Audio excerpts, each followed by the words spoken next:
ये एक शांत और सुखद रात थी। मैदान में ठंडी हवा चल रही थी और लंबी घासें उस हवा की लहरों के साथ धीरे धीरे झूम रही थी। आसमान में टिमटिमाते तारे ऐसे चमक रहे थे जैसे किसी ने काले आसमान पर हीरे बिखेर दिए हों। झींगुर अपने उन्नींदी धुनें गा रहे थे और चारों ओर सन्नाटा और शांति थी। ऊपर आसमान में चांद मुस्कुरा रहा था। उसकी चांदी जैसी रोशनी धरती को अपनी कोमल चमक से ढक रही थी।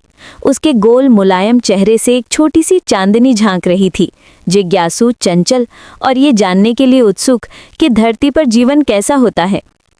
वो नन्ही चांदनी उत्साह से झिलमिलाई और एक किरण के सहारे धीरे धीरे नीचे उतरने लगी। पहली बार जब उसने ठंडी घास को छुआ तो वो हल्के से हंसी।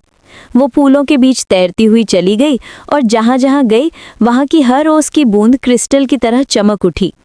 पूरा मैदान उसकी छुअन से जैसे जीवंत हो उठा। लेकिन तभी उसकी नज़र एक छोटे से जुगनू पर पड़ी जो एक पत्ते पर अकेला बैठा था। उसकी रोशनी मध्यम थी, झिलमिलाती हुई, जैसे कोई दीपक बुझने से पहले टिमटिमा रहा हो। चांदनी धीरे धीरे उसके पास आई और कोमल स्वर में बोली, इतने चुप क्यों हो छोटे उजाले? जुगनू ने उदासी से ऊपर देखा और कहा, मेरी चमक कम हो रही है, अब कोई मुझे देखता भी नहीं। मैं बहुत छोटा हूँ, बहुत फीका, किसी के लिए मायने नहीं रखता। चांदनी मुस्कुराई। उसकी चांदी जैसी रोशनी में गर्मजोशी और दया थी। लेकिन तुम्हारा उजाला सुंदर है, उसने नरमी से कहा। शायद तुम्हें बस थोड़ी सी मदद चाहिए फिर से चमकने के लिए। इतना कहकर उसने अपने प्रकाश का एक अंश जुगनू के पंखों को छुआ। धीरे धीरे जुगनू की रोशनी बढ़ने लगी। पहले हल्की सी झिलमिलाहट, फिर स्थिर चमक, और जल्द ही वो घास में सुनहरे तारे की तरह जगमगाने लगा। दोनों साथ साथ हवा में उठे।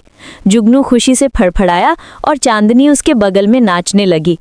वो मैदान के ऊपर घूमते रहे, अपने पीछे चांदी और सोने की रोशनी की लकीरें छोड़ते हुए। तारे और भी ज्यादा चमकने लगे और जल्द ही दूसरे जुगनू भी आ गए। पूरी रात हजारों नन्ही रोशनियों से जगमगा उठी। ऐसा लगा मानो आसमान खुद धरती पर उतर आया हो खेलने के लिए। एक पल के लिए सब कुछ चमक उठा, कोमल, जादुई और जीवन से भरा हुआ। पर जैसे जैसे वो नाचते रहे, क्षितिज पर सुबह की पहली किरणें लाली बिखेरने लगी। चांदनी ने ऊपर देखा, उसकी रोशनी धीमे धीमे मध्यम पड़ने लगी थी।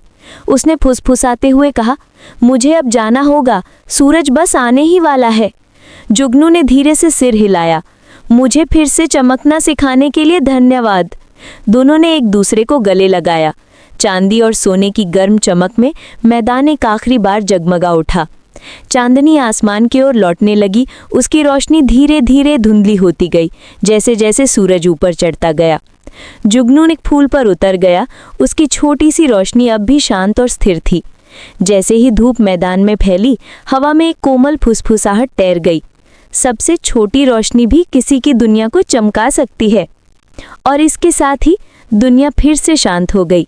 रात की कोमल जादुई माधी यादों के साथ नए सपनों में खो जाने के लिए तैयार।